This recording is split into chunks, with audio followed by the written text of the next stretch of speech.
Now, this week, thousands of Nigerians brought key roads to a standstill as they took to the streets. Citizens were protesting against police brutality, unlawful arrests, torture, and extrajudicial killings. Many also voiced criticism of President Muhammadu Buhari. Demonstrators took to the streets again this week to keep up the pressure. On Sunday, the government announced that the Special Anti-Robbery Squad, SARS, was being disbanded, in a rare concession to people power in Africa's most populous nation. But many people greeted the move with skepticism, after previous vows to reform Nigeria's notorious police went unfulfilled. Demonstrations organized on social media erupted earlier this month, calling for the abolition of a notorious police unit and an end to brutality and unlawful arrests. Hundreds of people gathered at Lekki Tollgate in Lagos, where many also voiced criticism of President Muhammadu Buhari. No, it's in general, it's not disaster anymore. It's not disaster anymore. There is hunger in the land. Economy is poor. There is no light. There is no road. There is no water. Banditry in the north. Kidnapping in the north. Militants are fighting. Then what do we voted you for? We voted you for you to bring that change to us. As I'm speaking to you now, you can go right around and you will discover that there is no light. There is no power in existence. I'm talking to you right now. Authorities say a police officer and civilian were killed during the protests in Lagos on Monday, bringing the overall death toll to 5. Stefobici vows they'll continue to protest until their grievances are addressed. I think we're going to have shifts, like morning, afternoon, and night. People are still going to keep coming, okay? Nigeria's most celebrated stars have also thrown their weight and support behind the protests. Afro-pop duo P-Square and rapper Falz were leading the movement on Tuesday in Lekki, a neighborhood of Lagos, where several thousands of people were gathered. Some citizens say they no longer trust the government because of unfulfilled promises. We don't believe anything that comes out from the Nigerian government. We said what we said. Because why? In the last 4 years, go check. You know, you're going to see that they told us that, okay, you know, we hand out today on Twitter. In October 2016, they did. We hand out today on Twitter, but they never did on the street. I decided to come out today because I'm tired. All of us are tired. We're tired of the killings. We're tired of the extortion. We're tired of the harassment. We're tired of people that are meant to protect us killing us. It just doesn't make any sense. They are raping us. We are tired of everything, and we're not even asking for too much. You put up stars to protect us, and now the people are saying we don't want it anymore. But we are tired. Protesters have vowed to keep up the pressure after previous pledges to disband the unit and punish officers responsible for abuses were not honored. Meanwhile, the UK government says it's monitoring the hashtag #EndSARS protests in Nigeria and calls for a peaceful police reform process. This comes as protests continue in that country and globally on social media over the public outcry against police brutality. For more on this, I'm with now Wits University's Open Society Fellow on Investigative Reporting, Patrick Igu. Patrick, good to have you again on the newsfeed late night. So protest continues then. Change, though, hasn't come because as we speak, 5 dead, killed during protest by police still. Yeah, it's actually more than 5. About 15 people have been killed since the protest started more than a week ago. And yeah, no change has come yet. The protesters are still out in the streets, you know, demanding for change, demanding for reform, demanding for overhaul of the police system in Nigeria. And yes, the unit, Special Anti-Robbery Squad, SARS, has been disbanded. And the police chief announced the formation of a new unit, which is going to replace SARS, and that is this Special Weapons and Tactics Unit, which is called SWAT, more like copying from the American model. But the problem is still there.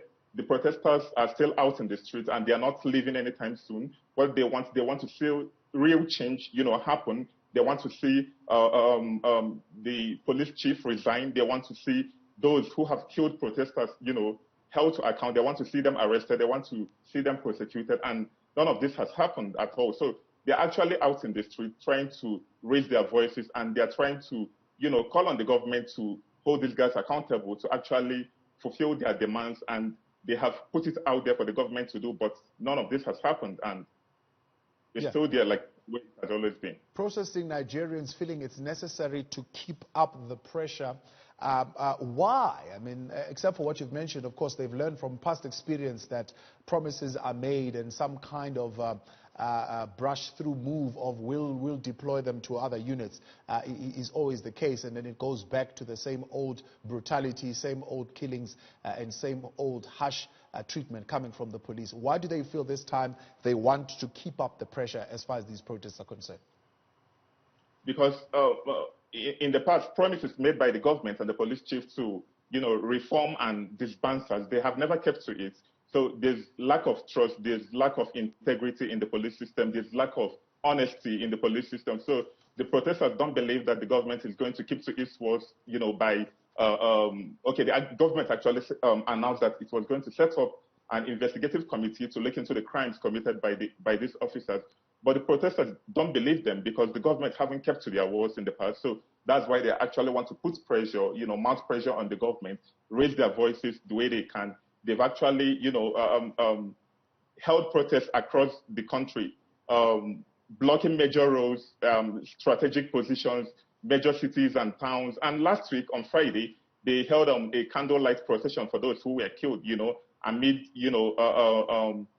the pictures, of these protesters who were killed on the protest ground with candlelight and amid solemn songs. People actually remembering those who have died. As I'm speaking to you now, one of the protesters actually died today in the hospital. He was attacked by the thugs during the protest yesterday. 2 equally died yesterday. So the death toll keep increasing, and the government, they haven't kept to their words in the past. So that's why they're trying to put pressure on the government. What do you make of the statement from the Minister for Africa for the UK government, James Doddridge, who says that the United Kingdom is monitoring the #EndSARS protests in Nigeria and calls for peaceful police reform processes? It means the international community is now looking at this. Of course, I can tell you the international community is monitoring events happening in the country. The UK government, human rights organizations like Amnesty International, and the rest of them. But I believe beyond that, the actual reform is going to be activated by the Nigerian government, by the police authority. Even the UK government monitoring events and putting pressure, yes, it's going to help, but it is the government and the police chief that are actually going to take the step forward to start this reform process by overhauling the police system, which is known and notorious for police brutality over the years, and that's why people are actually out in the streets to amplify their voices.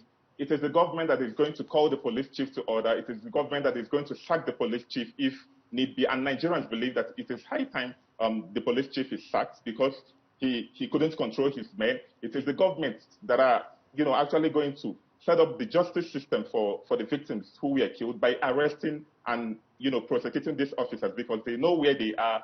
It is just the lack of will by the government to start this process. And I can confidently tell you that the protesters are not going to leave the street anytime soon. How is this impacting on service delivery? I mean, I hear some of the protesters saying even as we speak, some areas do not have power in Nigeria at this point. Yeah, I can tell you that the protest against police brutality is just one of the litany of problems we have in Nigeria. And this has been the opportunity for the protesters to actually raise their voices and put pressure on the government on other service delivery issues in Nigeria, like lack of electricity, strike action by university workers. Universities in Nigeria are currently on strike for the past 5 months. Students are not going to school because of strike action by the academic union and other issues, hiking fuel prices, hiking electricity tariff. There are many issues, decay in the health system. So the protesters are using this opportunity to raise, all these issues and the cost of running the government. Lawmakers and, ministers, what they make compared to their counterparts abroad is just unimaginable. So they feel this is the right time to raise all these issues. Beyond police brutality, there are other systemic issues, in the country, and that's why they are trying to use this one goal to achieve all these other aims and, holding the government to account to put things in order to bring about the change that they want. And they haven't seen the change, and they are still out in the streets. And I can tell you they are not going to leave the streets until these changes begin to happen. Now, we've seen reaction from the UK, we're seeing reaction from the UN. What about the AU? Have we seen any reaction from the African Union? As far as I can tell, there hasn't been any reaction from the African Union or, for example, the ECOWAS group. We've only seen the reaction from the UK government. But I can tell you that these guys are monitoring events as Nigeria, of course, the most populous country in Africa with more than 200 million people. Any development that is coming up, people are actually monitoring events. We haven't seen anything from the AU. They are actually keeping tab on what is happening. But beyond, all these international organizations coming in, yes, it's going to help to put the government under pressure to concede to the demands of these protesters. But what I can tell you is they want the government to actually start the process of change in their demands. They want the retraining of these officers. They want actual reforms. They want officers who have committed crimes against, Nigerians, who have killed Nigerians, who have tortured Nigerians for committing no crimes. They want them to be held to account for these crimes. And these things haven't started happening. And it is going to take a long time, as the government has said, because the government has actually held, several meetings with stakeholders, with lawmakers and all that to say that they are going to meet the demands. But in the past, they haven't kept to their words. They haven't fulfilled their demands in the past. That's why these protesters are still out in the street. And they're actually blocking major points in the country, disrupting economic activities where it hurts the government. Just like we say back in Nigeria, the child that doesn't allow the mom to sleep will be awake all night with the mom. So that's what the protesters are trying to do, to hit the government where it hurts, to disrupt economic activities until their demands are met.